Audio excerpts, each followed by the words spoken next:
the #1 energy superpower on earth. But if the Democrats have their way, we are heading from energy dominance to energy disaster. That's what's happening. You have to see what's going on.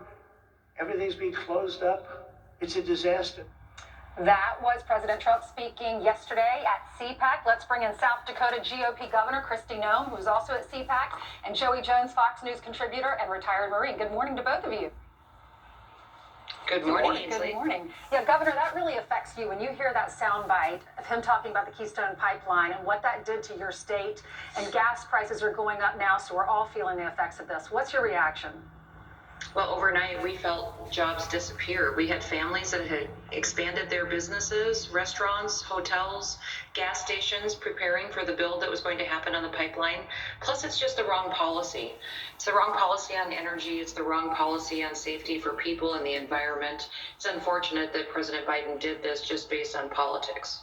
And Joey, this affects everyday Americans, doesn't it?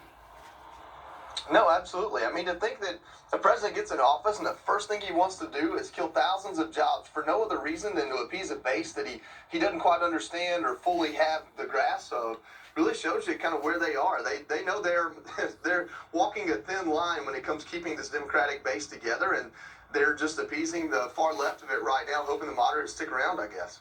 I want to get your reaction to the straw poll, because at CPAC, everyone was asked to vote, and they asked if Trump were running in 2024, who would you support as the nominee? He got 55%.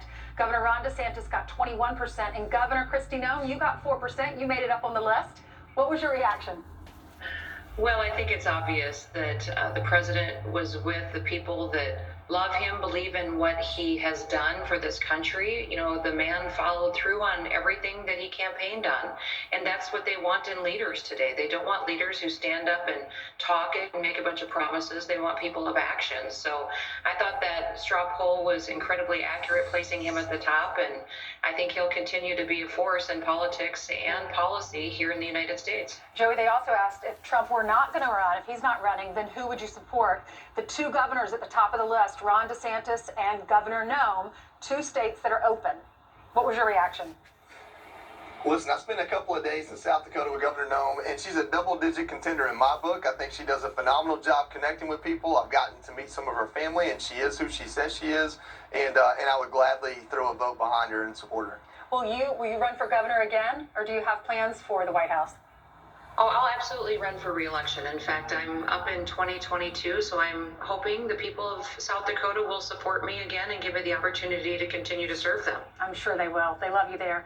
And Joey, I love your jacket. Very appropriate for your Fox Nation special. It's called Fox Nation Outdoors. Tell us about it. Yeah, this is a show that we did a few seasons or a few episodes in first season, getting to know the rest of the country and taking celebrities hunting, and then season 2 has just really knocked it out of the park. I mean, you don't get more of an outdoor celebrity than Governor Noem. We had country music singer Chase Rice. We had baseball legend David Wells. People from all walks of life, all coasts, all states. And we just went out and enjoyed the country we live in and did some hunting and eating and enjoying it. And I'll tell you, I got to see Governor Noem on horseback. And if you can handle the Buffalo Roundup, I think running this country becomes a piece of cake. We have a clip from that time that you spent with her. Watch this. I want to understand, you would be pheasant hunting every year anyway. So how does it become such a priority for you? Why is it such a priority in such a busy and important life? You know, for us, hunting's a way of life. We hunt a lot of big game in our family, but we also bird hunt. And to be here with my kids and to enjoy it is something that I think my dad, my grandpa, my grandma, my great-grandfather would all appreciate. That some things change really fast in the world today, but some things never change, and that's what's important. There we go. Good shot. Wow, that's impressive. I grew up in a family of hunters too, and I would just go along, but I never actually did it. And I'd love to learn. How old were you when you learned? Well, I was very young. You know, you go along hunting when you're just growing up in South Dakota, but you don't start hunting at that time until you were 12, 13 years old. It was my grandma Doris who taught me how to bird hunt.